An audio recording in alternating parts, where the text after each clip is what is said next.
Good afternoon, and thank you for coming.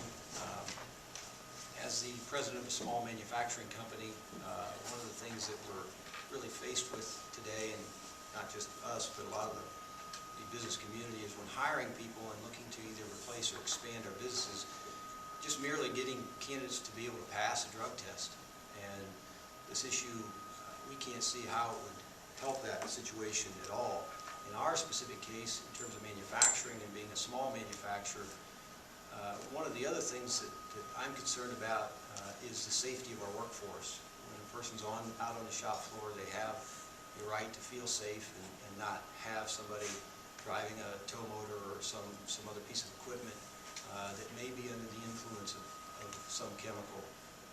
And in our case specifically, we don't have different groups of different people. As a small entity, we have the need to have flexibility in our workforce. So it's not as simple as saying that you cannot do this and just do this one little thing.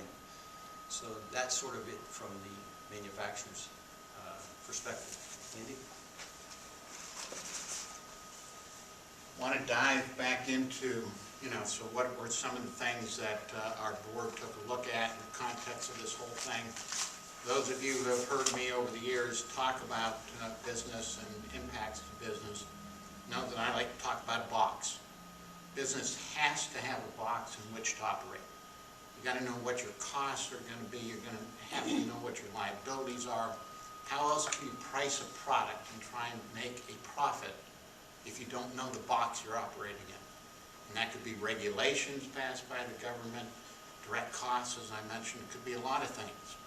But in this instance, this proposal is going to create nothing but uncertainty and confusion in the workplace. That does not lead to anything good for the employer community. It's going to destroy that box. We're just not going to know all of the different impacts under this proposal.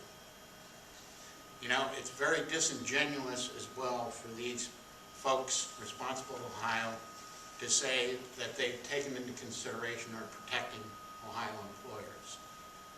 This organization has been in existence for 123 years. We're not a well-kept secret of some sort, and if you wanted to know how something might impact employers, you think you'd come talk to a business group before you put something out there. That wasn't done here, and I can tell you, as we've talked to real employers, there's real problems.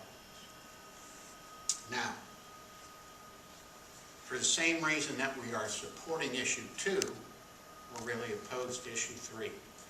And that is, our board has been concerned for a number of years about abuse of the Constitution. The Constitution was not meant to handle issues of this nature. That isn't the purpose of the Ohio Constitution, and we think it's a great step forward to limit and stop people from getting an economic gain through the Ohio Constitution. Thus, we support issue 2, and thus we have real problems with what's proposed in issue 3. Lastly, a little bit more general, we just went through a branding exercise. And the Ohio's new tagline is, "We're all for Ohio." And we did that very purposefully because we believe we are working very hard to make Ohio a better place to live and to work, raise a family, own a home. We think this proposal is anything but good for Ohio. It's good for 10 investors, and that's about it. That isn't how we should be approaching public policy here in the state of Ohio. For all those reasons, we strongly oppose issue 3, and we will put all our resources and abilities behind looking to defeat issue 3 and support issues 1 and 2.